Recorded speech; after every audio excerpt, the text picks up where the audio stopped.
comment avoir un personnel qualifié, surtout comment réussir à faire un recrutement quand vous voulez vous lancer dans l'agriculture. C'est ce dont nous allons parler dans cette vidéo. Si vous ne me connaissez pas, moi c'est Mister Doudébé. Je suis consultant agricole et expert en chaîne de valeur et je suis également expert en planification et en gestion de projets agricoles. Sur cette chaîne, nous parlons d'agriculture, nous parlons d'entrepreneuriat, nous parlons de planification, de gestion de projets et surtout, nous parlons des secteurs de l'agriculture capables de faire grossir votre portefeuille. Vous savez déjà que l'agriculture est un secteur à fort potentiel, mais pour réussir dans le secteur agricole, il y a des paramètres qu'il faut absolument respecter, il y a des bases, il y a des fondements qu'il faut absolument mettre en place avant d'investir le moins de sous. Et c'est justement de l'un de ces paramètres-là que nous parlerons dans cette vidéo. Alors, aujourd'hui, nous allons parler de comment réussir à avoir un personnel qualifié sur son exploitation agricole. Déjà, quand on parle d'agriculture, la première intention, la première idée qui vient dans la tête de la majorité des gens, c'est que c'est un secteur qui est réservé à une minorité de personnes. C'est que c'est un secteur qui est réservé à des personnes qui s'en sortent difficilement, à des personnes qui n'ont pas les moyens vraiment de subvenir à leurs besoins quotidiens, à des personnes qui ont vraiment des difficultés à joindre les deux bouts. Eh bien, détrompez-vous, parce que l'agriculture est un secteur qui est vraiment porteur de richesse, c'est un secteur qui est extrêmement riche, c'est un secteur qui prend en compte tellement de secteurs qu'il est important pour vous et surtout pour nous de nous lancer dans ce secteur-là et de le développer. Mais pour réussir tout projet agricole, vous avez besoin de valider déjà une étape qui est très importante. Et cette étape-là, c'est quoi? C'est comment réussir le recrutement de son personnel agricole. Recruter ce personnel agricole prend en compte déjà certaines choses que vous devez déjà savoir, certains prérequis que vous devez déjà avoir et surtout certaines informations que vous devez absolument étudier avant de procéder à ce recrutement-là. Avoir un personnel qualifié qui ne partage pas la vision déjà de votre projet, vous déjà votre projet à l'échec d'au moins à 40 à 50%. Et comment avoir un personnel qualifié? Je vais vous donner dans cette vidéo quelques étapes, quelques points essentiels, quelques aspects, quelques clés que certaines personnes ne vous diront pas, mais qui vous aideront certainement à réussir à avoir un personnel de qualité, surtout un personnel engagé dans ce projet-là que vous voulez mettre en place. Première des choses que vous devez absolument éviter quand vous voulez procéder à un recrutement d'ouvriers agricoles, c'est de recruter des personnes qui ne partagent pas la vision de votre projet. Il est très commun aujourd'hui de tomber sur des personnes qui disent « j'ai envie de me lancer dans l'agriculture, j'ai été dans le village, j'ai été voir le chef de village et je lui ai demandé quel type de personnes, mais s'il y avait des ouvriers qui étaient disponibles dans la zone. » Quand vous procédez de cette méthode-là, vous avez deux issues.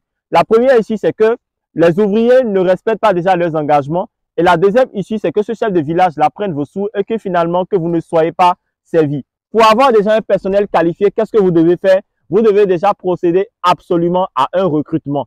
Et comment procéder à un recrutement? Vous devez mettre au niveau d'une affiche ou encore d'une annonce publicitaire le type de personnel dont vous avez besoin pour votre production agricole. Si vous avez pour objectif d'installer peut-être une ferme intégrée qui prend en compte production végétale, production animale et encore transformation agroalimentaire, il est très important d'avoir un personnel qui a tout au moins un minimum de connaissances, un minimum de compétences dans le secteur de la production animale, dans le secteur de la production végétale ou encore au niveau de la transformation agroalimentaire. C'est vrai qu'aujourd'hui, avoir des techniciens qui sont dévoués, avoir des techniciens qui sont expérimentés est chose compliquée, mais la main-d'œuvre existe et il est possible pour vous de pouvoir avoir accès à cette main-d'œuvre-là. Bien entendu, il est important pour vous d'être clair déjà sur le type de personnes dont vous avez besoin, d'être exigeant sur l'expérience et surtout sur le niveau de compétence de ce dernier-là. Autre clé que vous devez absolument mettre en place, ne traitez jamais votre personnel agricole, votre ouvrier, comme s'ils étaient des ouvriers bas de gamme. Qu'est-ce qui se passe? Quand vous prenez des ouvriers pour travailler sur vos terres, vous vous attendez à un certain résultat. Et la manière dont vous traiterez ces personnes-là, la manière dont vous traiterez ce personnel-là, définira exactement si vous arriverez à atteindre vos objectifs ou non. Si vous prenez un personnel que vous ne payez pas bien, que vous maltraitez, que vous faites travailler des heures durant, sans pour autant mettre le minimum au niveau des conditions de vie ou au niveau des conditions de travail, ce personnel-là ne sera pas engagé dans la mise en place de votre projet. Ce personnel-là ne sera pas dévoué. Ce personnel-là ne partagera pas la vision de votre projet. Qu'est-ce que vous devez donc faire? Lancez le recrutement et surtout, soyez exigeants sur le type de personnes dont vous avez besoin. Des personnes qui ont une certaine tranche d'âge, des personnes qui ont un certain parcours professionnel, certaines personnes qui sont célibataires de préférence, des personnes qui ont un minimum d'expérience, des personnes qui ont au moins un diplôme ou une attestation dans le secteur agricole ou encore un document justifiant leur parcours dans le secteur agricole, des personnes qui sont prêtes et qui sont surtout immédiatement disponibles et surtout qui sont prêts à vraiment travailler dans l'atteinte des objectifs de votre projet. En exemple, je vous donne le type de personnes qui travaillent sur mes différentes exploitations agricoles.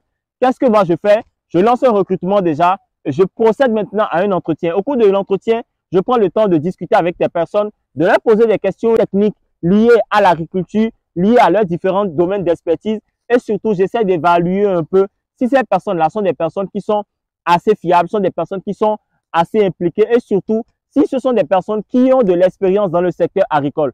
Cela me permet déjà de savoir que j'ai des personnes qui puissent quand même faire face à un certain type de problème quand je ne serai pas présent.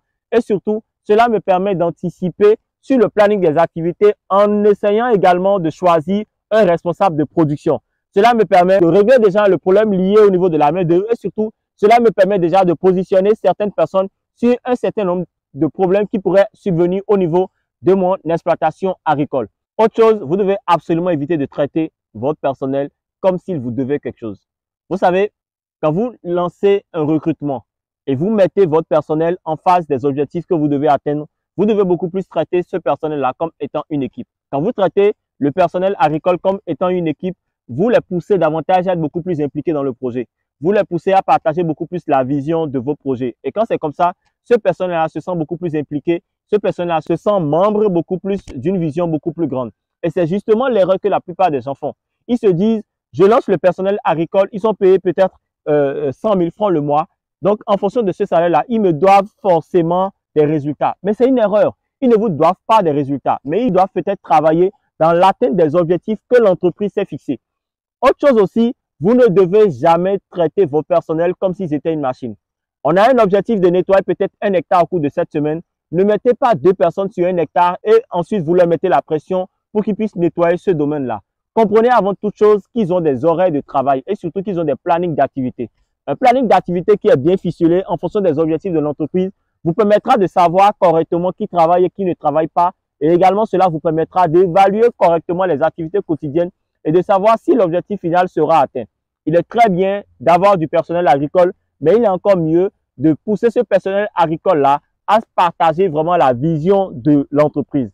Autre chose qui pourrait peut-être vous intéresser pour recruter le personnel agricole, vous devez absolument éviter que votre personnel agricole habite dans la même zone où il y a votre projet agricole. Quand vous recrutez un personnel agricole qui habite la même zone où votre exploitation agricole est, ce personnel agricole-là se sent à l'aise, il se sent un peu comme chez lui.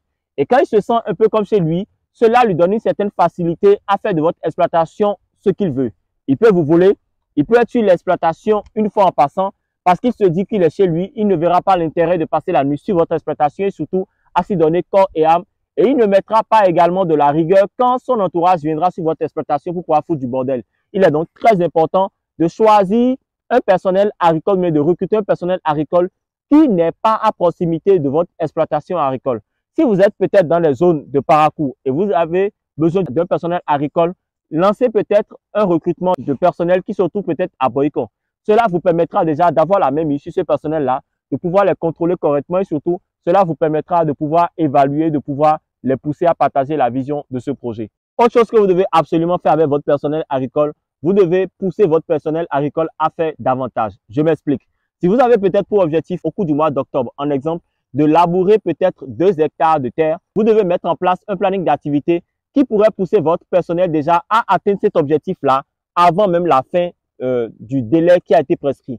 Qu'est-ce que cela vous permettra de faire? Cela vous permettra de maximiser un peu vos objectifs prochainement. Cela vous permettra de mieux établir le planning des activités. Surtout, cela vous permettra de booster et surtout de pousser votre personnel agricole à toujours mieux faire. Un personnel agricole qui est beaucoup plus engagé dans l'atteinte de vos objectifs est un personnel agricole qui sera bien entendu beaucoup plus orienté, bien entendu beaucoup plus outillé pour la suite. Et plus important encore, vous ne devez jamais recruter sur vos exploitations agricoles un personnel agricole qui travaille de manière bénévole. Comment ça marche? Si 1 hectare, par exemple, vous avez besoin de 7 personnes qui doivent travailler, je vous recommande vivement d'avoir 2 permanents et d'avoir 5 occasionnels qui viendront de manière prompte pour des activités rapides. Avoir tout un personnel permanent augmente déjà vos charges d'exploitation. Cela ne vous permet pas vraiment de voir en quoi votre activité elle est rentable. Le recrutement dans le secteur agricole est assez sensible et est une étape que très peu de personnes arrivent vraiment à franchir. Et si vous avez besoin d'en savoir plus sur comment recruter le personnel, sur comment pousser les ouvriers, comment faire pousser vos ouvriers agricoles, je vous demande de liker déjà cette vidéo, de vous abonner à cette chaîne et surtout de partager cette vidéo afin que le maximum de personnes puissent avoir accès à l'information que nous venons de vous communiquer au cours de cette vidéo. Si vous avez aimé, vous savez ce qu'il vous reste à faire. Mettez dans les commentaires ce que vous avez le plus apprécié pour que cette communauté, puisque cette chaîne YouTube puisse davantage se développer, puisse davantage grandir. Mais n'oubliez surtout pas, avoir un personnel qualifié pour son exploitation agricole, c'est garanti à 50% la réussite de son projet agricole. Et c'est justement pour ça qu'Agri-Révolution vous accompagne dans la mise en place de vos projets agricoles, pas seulement au Bénin, mais un peu partout en Afrique et dans la sous-région.